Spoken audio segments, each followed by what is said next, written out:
On this Saturday night, air raids across Ukraine. Russia launches major missile and drone strikes, the deadly barrage marking one of the war's most relentless assaults yet.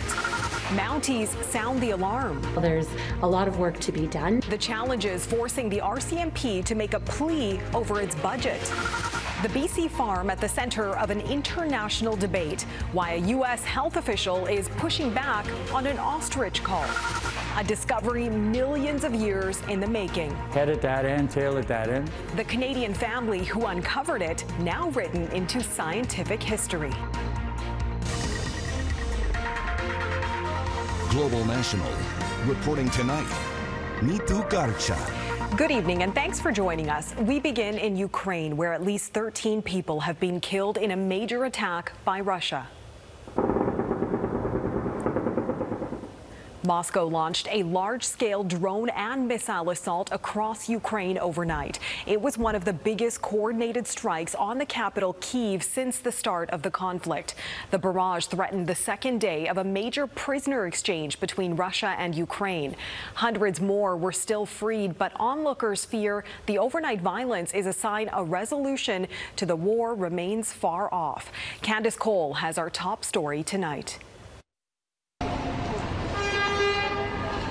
What began as an emotional time of celebration Friday for many Ukrainian families, finally reuniting with their loved ones held as prisoners of war, quickly turned into more grief and devastation early Saturday, as Russian forces launched one of the biggest aerial attacks on the capital, Kyiv, since the start of the war, targeting civilian apartment buildings. This Kyiv resident says Putin doesn't want to end the war. I wish they'd agree to a ceasefire. To bomb people like this, poor children. According to Ukrainian officials, Ukraine intercepted 6 of the 14 ballistic missiles and neutralized 245 of the 250 Shahed drones used by Russia in the attack.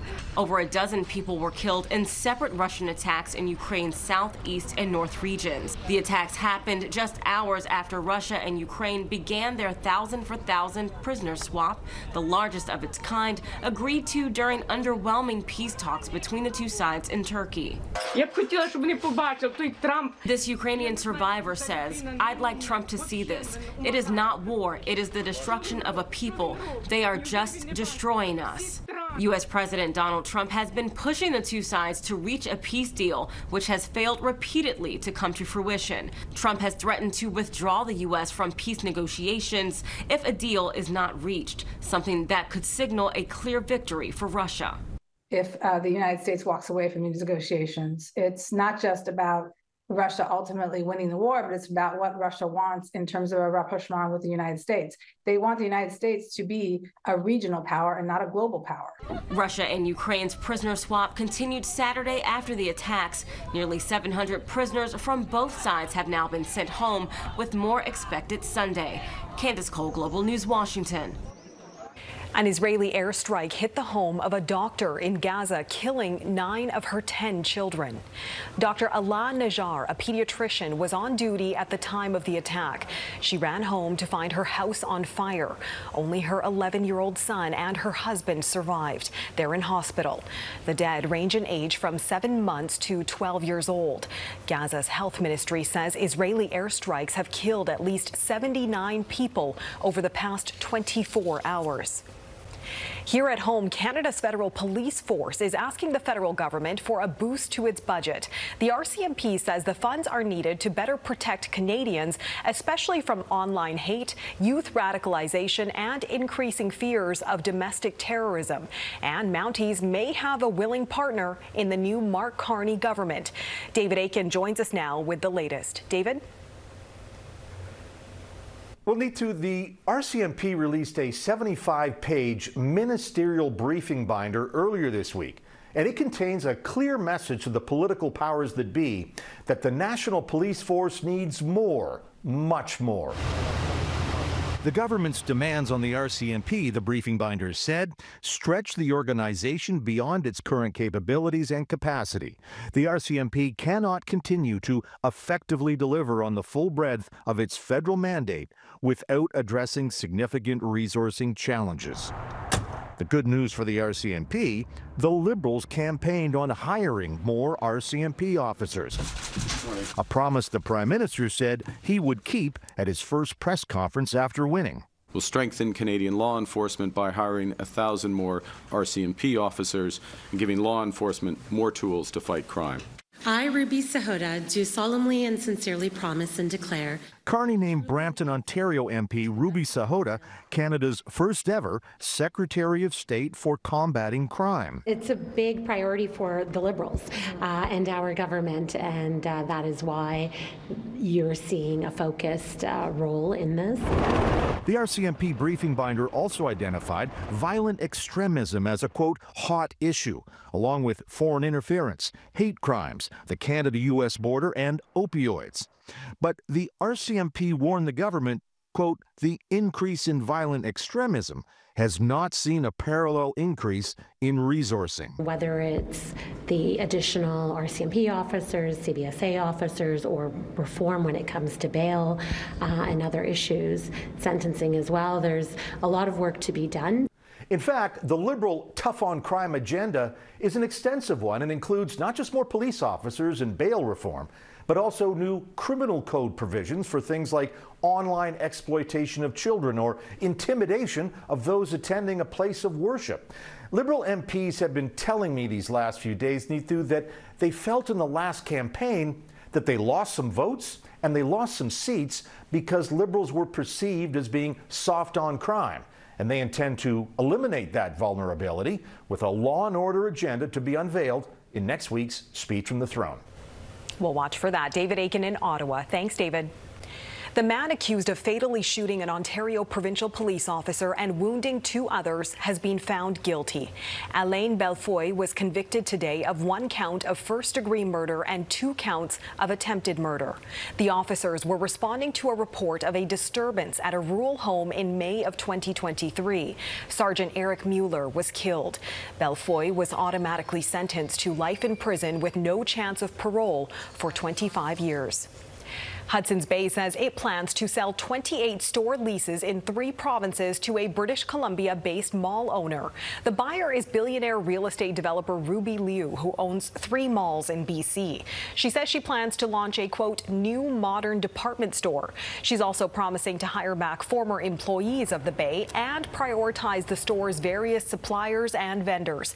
Canada's oldest company filed for creditor protection in March and is in the process of liquidating all of its stores. A high-profile U.S. senator says he's optimistic about a reset in the relationship between Ottawa and Washington following a visit north of the border this week. Tim Kaine was part of a delegation in Ottawa on Friday looking to stabilize the U.S.-Canada relationship in the wake of Donald Trump's tariffs and annexation threats. As Mercedes Stevenson reports, Kaine hopes new leadership in Ottawa can help achieve that goal. Mercedes?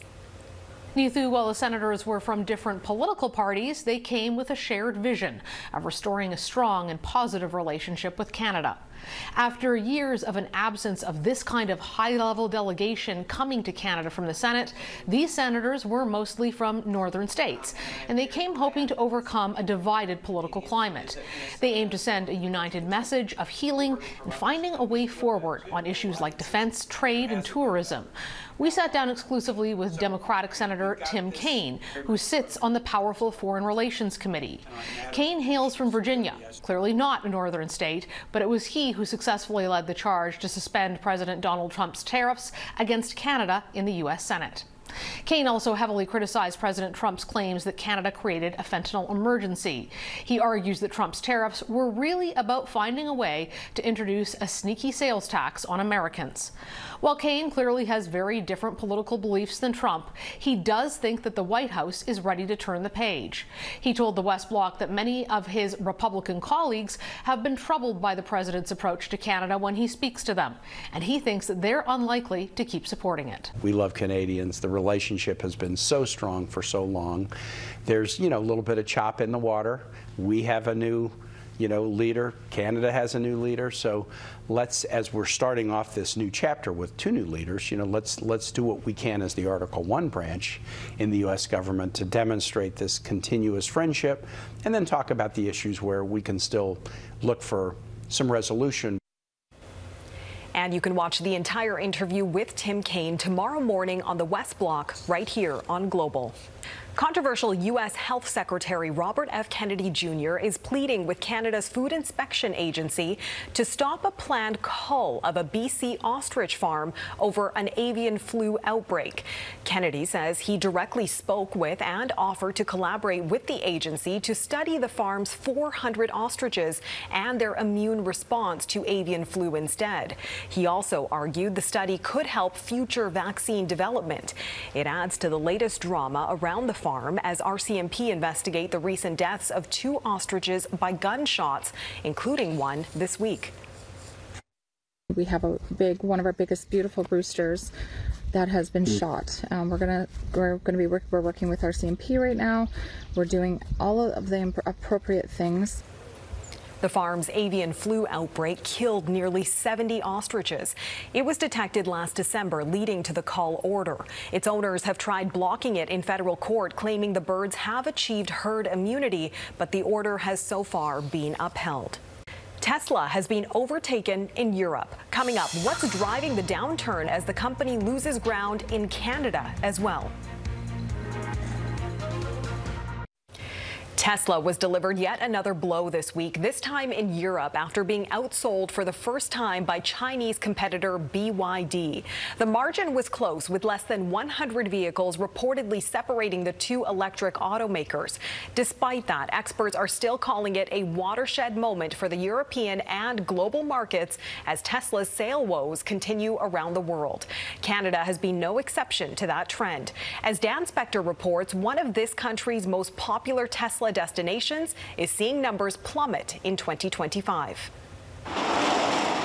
This place is probably a whole lot quieter these days than it used to be, according to new stats. The number of Quebecers bringing new Teslas home has dropped dramatically in the past few months. Right now, Tesla, I'm just not a big fan of Elon Musk and everything he represents. According to government data, in the last quarter of 2024, 5,097 new Teslas were registered in the province. In the first quarter of 2025, that number was 524, down 90%. Some believe the blame should fall on CEO Elon Musk. I think he's done a lot of damage to the brand, even though it may be a good vehicle itself. to buy a Tesla right now feels like a statement, which I might not be comfortable with.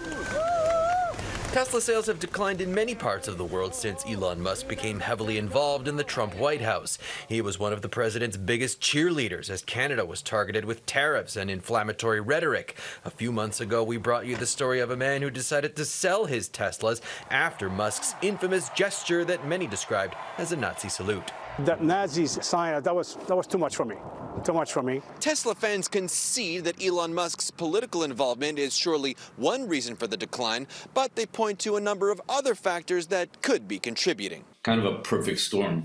Gad Elmosnino points out that Quebec suspended electric car subsidies between February 1st and April 1st. If you hold on and you put your purchase in May, you're going to get $4,000 back.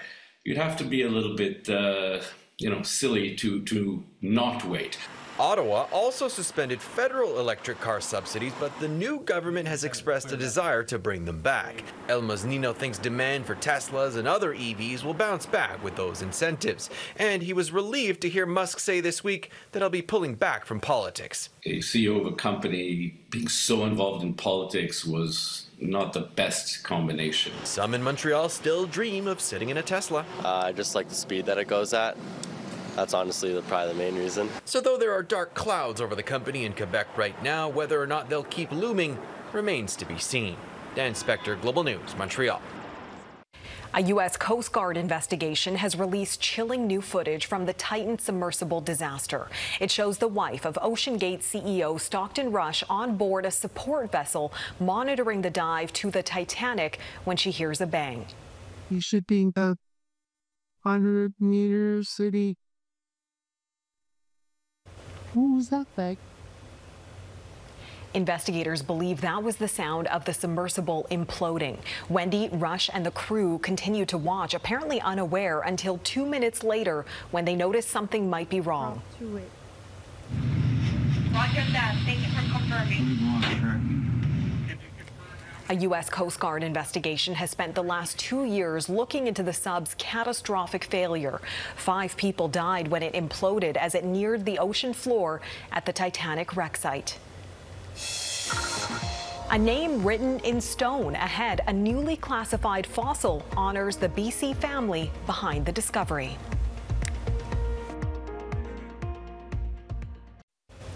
A marine reptile that lived roughly 85 million years ago now bears the name of a fossil hunting family from Vancouver Island. The first clue of the ferocious-looking creature was discovered by the Trask family almost 40 years ago. Now, with the help of a more recent finding, the creature has been identified as an entirely new genus. Kylie Stanton reports on a celebrated discovery that's become bittersweet for one BC family. Head at that end, tail at that end. Whether it's bones or brothers, each one has a story. 4 flippers, 5 fingers. But they only really make sense side by side. You know, twins, you do everything together.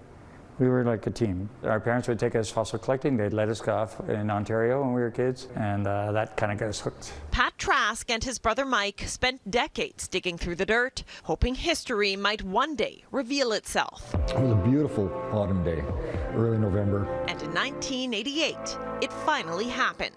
That particular day, we found something totally unexpected. We found the bones of an elasmosaur. They were just looking for fossils. You know, finding the usual suspects, clams, snails, crabs, ammonites. They knew they were out there, but they didn't know about these big sea monsters. Nobody did. The fossils appeared to be a new species of an elasmosaur, an extinct marine reptile that lived roughly 85 million years ago. But it would take Mike's other half discovering a well-preserved juvenile skeleton to support the claim. And between the 2 specimens, the scientists could ascertain the fact that they are different to all the rest of the elasmosaurs in the world. Now, after 37 years of study, the 12-meter-long voracious predator has been confirmed. A paper published in the Journal of Systematic Paleontology naming it Traskosaurus sandrae, in honor of Mike and the Trask family. But the public announcement, bittersweet, a moment millions of years in the making, a few days too late. My brother Mike passed away May 15th.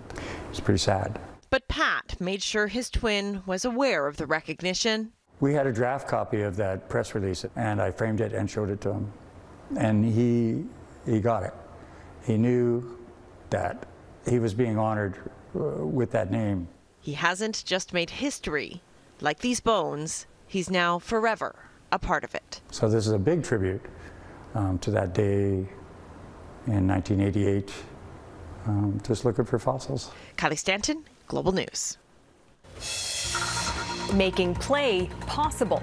Next, why neurodivergent kids are being left out and what researchers in Montreal are doing about it. Keeping kids active and getting them outside is a top priority for many parents, but it's not always easy to find spaces that can accommodate neurodivergent children. Today, researchers in Montreal address some of the issues and reinforce that play is a right, not a privilege. Phil Carpenter reports. Experts stress that outdoor play is important for any child, but often neurodivergent kids, including ones living with autism, don't get to play outside as much as they should. It is a significant problem. We know we have research showing that autistic children and other children with disabilities, they play a lot less. Those who work with these kids caution the result is less development than other children their age. What often happens is that families will stay at home, they will play with the family only, and they will miss on those key opportunities. These are the challenges that those working with neurodivergent children tackled during a conference at Giant Steps, a school for autistic kids, on Saturday. To kind of bring people together around the topic, do some design thinking about what neuroinclusion outdoors looks like. Some parents of autistic children also attended the event, not only looking for solutions, but also to share their experiences. Like Nick Catalifos, who has a 20-year-old son living with autism. When we're out there in the public domain, it's difficult to find areas that he's comfortable in and that he can function in. He and other parents argue that more policymakers need to plan carefully when designing public parks. But if we're going to succeed in building a truly inclusive society, that we have to make sure that public spaces can be accommodated to serve the needs of people with different different challenges. Researchers agree and point to a few things park designers should think about when creating a diverse-friendly play space. How do you have spaces for children to be quiet, for children to interact when they want to, but also for them to be alone when they need to? You can consider the colors. They also need to take into consideration textures, a variety of things to stimulate the senses, as well as open spaces. She says having a variety isn't just good for autistic children, but for all kids. But I think societies take long to respond to understand that it's a right, it's not a privilege. She and others agree that there has been improvement in recent years, but that there is still very much work to do. Phil Carpenter, Global News, Montreal. And that is Global National for this Saturday night. I'm Neetu Garcha. Tonight's Your Canada showcases Stony Plain, Alberta, seeding at a farm in Shoal Lake, Manitoba, and Fort Amherst in St. John's, Newfoundland and Labrador. Keep them coming. Send your pictures of Canadian pride to globalnational@globalnews.ca. Thanks so much for watching and hope you'll join us again tomorrow. Have a great night.